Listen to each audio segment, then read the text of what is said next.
prime rib and fried egg biscuit. We took tender prime rib and put it on a fluffy Asian scratch biscuit. Yeah, that's right. We made prime rib for breakfast. Premium, juicy, sliced prime rib for breakfast. And then we topped it with a freshly cracked fried egg and melted Swiss. Why? We knew you needed it, that's why. The new prime rib and fried egg biscuit from Hardee's. Order ahead at Hardee's.com.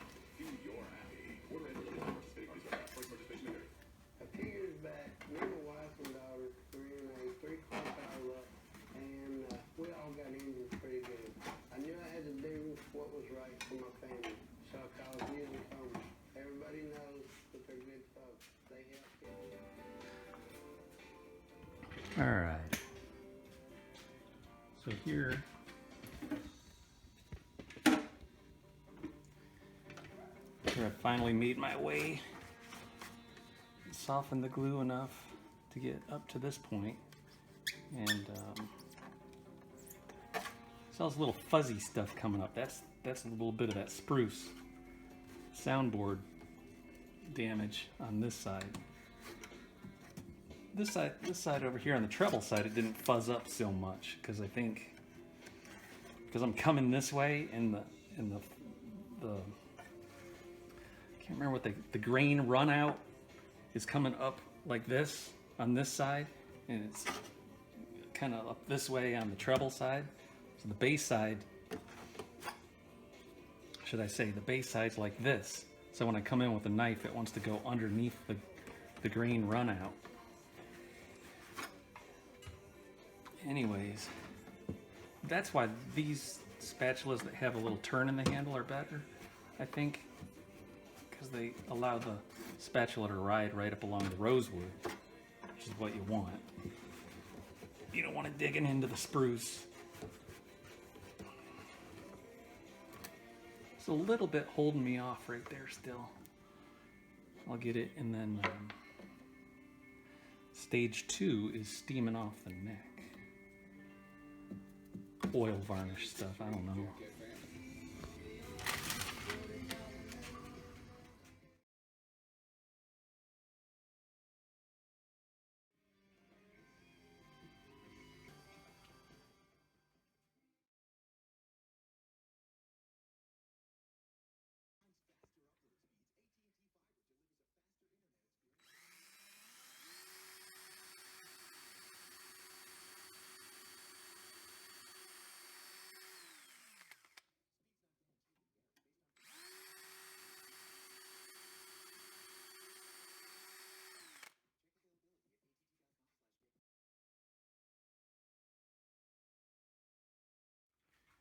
All right, here she comes out.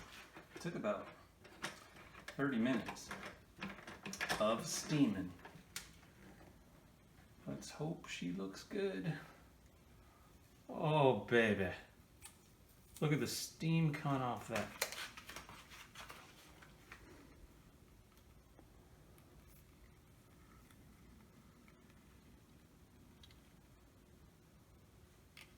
Oh, big old piece of the top right there. Yeah, I thought when I was working on the fretboard extension that I felt that going in there. So I'll get this off of here and start cleaning up. Since I had the steam out, I went ahead and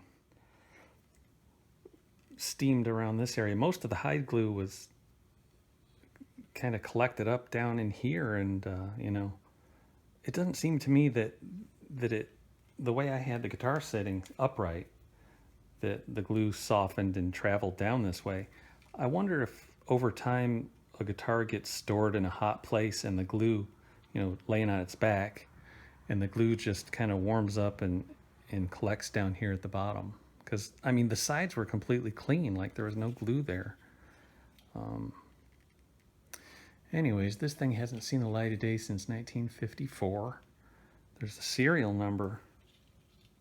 There's some stamped, ink stamped things. And it's just interesting that a kid that was, well, we'll just say I was born 14 years after this guitar joint was put together right down the road. This was made in Kalamazoo, Michigan, and I was born in Pontiac, Michigan. do have some delamination going on right there, both sides. There's that chunk. I got that piece of wood. I got that piece of wood off the fretboard extension. It goes right there. Well, that looks weird. Huh. Yeah.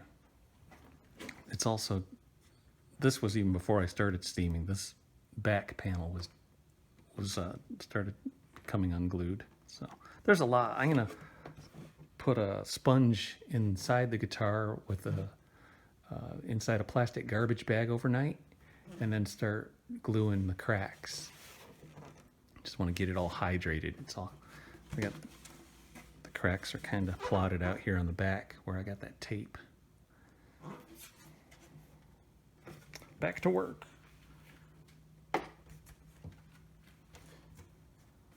By the way, it says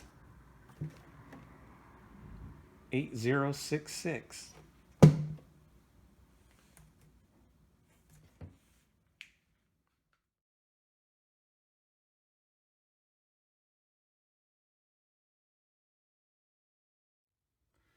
Lots of stuff going on here. I don't even know where to start. Last couple days we had 100% humidity from, I think it was Hurricane Delta, and all these cracks closed back up. So what I had here is magnets holding my new little cleats on. I can take those off. I did those yesterday morning. And glue pretty much holds them in. You can see cleat, clean little cleat. Maybe I'll put a little, oh, there's another one. Oh, there's the third. There's a fourth down way deep. Yep. All this stuff delaminated at some point. I don't know if it was during the steaming or if it was already come loose. I took this little piece of wood and held it up against the neck block and clamped these in place. I had to get in there with sandpaper, and it was so grimy and dirty. I had to get in there with the sandpaper and pull through it and clean it with naphtha and all kinds of fun stuff before I can get that fish glue to stick. Fun, fun, fun. Almost ready for the neck. You ever seen a neck that wouldn't quite straighten out on its own? I fasten up this jig to clamp the neck into a back bow. I do this a lot with old guitars, and it seems to have relaxed a little bit. It's tightening. This nut should hold it in place now. I don't like the nut to do all the work of straightening the neck.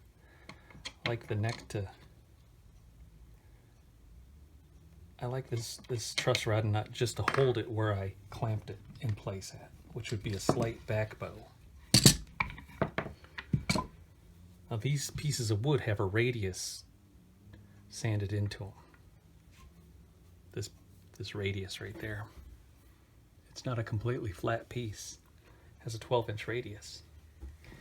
And the way you do a 12-inch radius on a piece of wood is you take a 24-inch kick drum and you double-sided tape a piece of like 120 grit, 80 grit sandpaper to the kick drum, and then you run the piece of wood over the sandpaper on that kick drum. You'll get a 12-inch radius. And then you can use your other different kinds of drums to get other radiuses.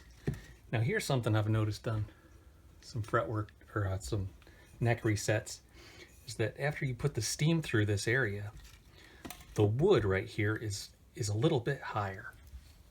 So I took that same piece of wood and I double-sided taped some 80 grit sandpaper to it. I'm gonna sand this area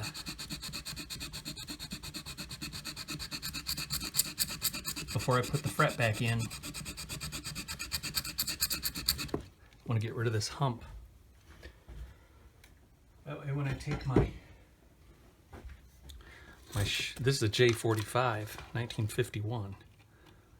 So when I take my straight edge on there till I get rid of that hump. Getting close already. A little bit more sanding and I'll get rid of that hump. I'll be able to put the fret back in. Start shaping that dovetail. Gluing this right on up. I'm just doing it the easy way, and I'm trying something new this time. Instead of doing shims, I dropped in a little super glue right here and right here and worked it in and fit it with super glue instead of shims. And I'm going to hope that it works, because this saved quite a bit of time. Anyways, we'll get started here. I've got,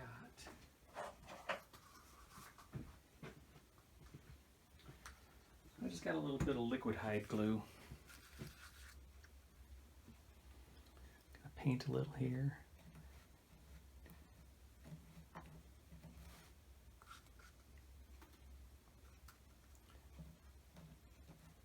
Both sides. Just going to paint a little where the extension goes.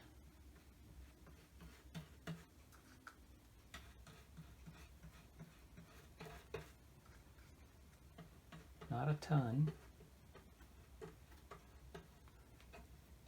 Just want to try to get a little squeeze out, and that's about it.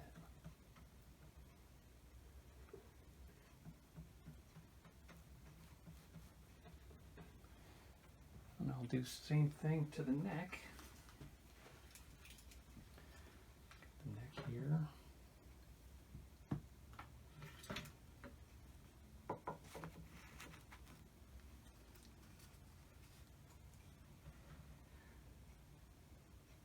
Just on the dovetail.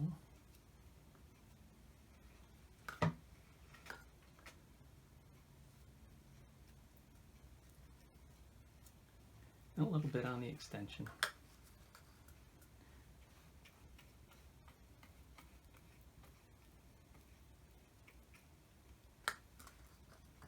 Now I had all my clamps ready to go.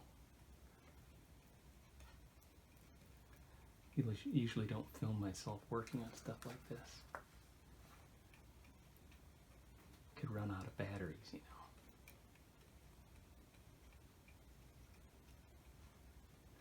And that should be about enough. I got a little bowl of water right there.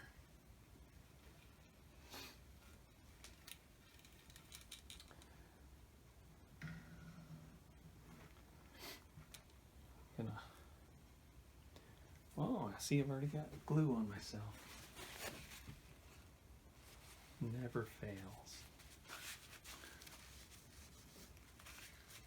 That's probably why I don't film myself doing this all the time. All right, I'm gonna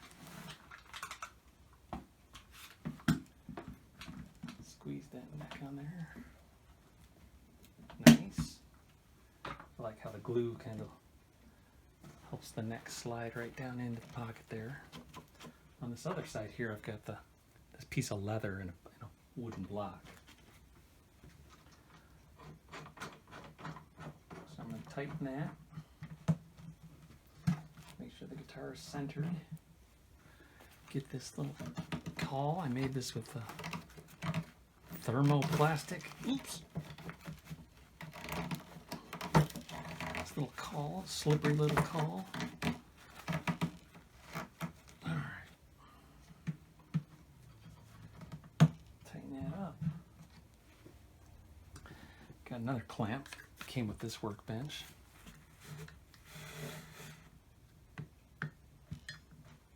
Just make sure that's not going anywhere. And then, over the fretboard extension, a little block of 3/4 MDF.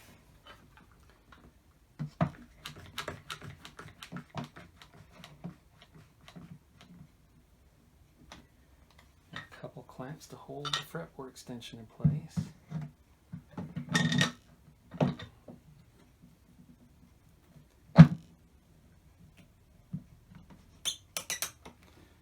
And that's it.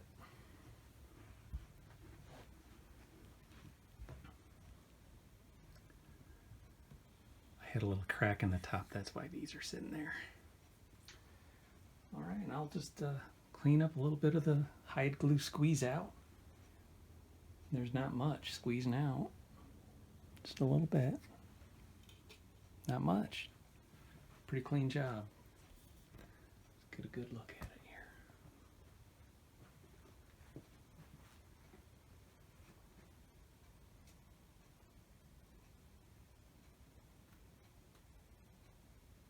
here. It'll squeeze out right there.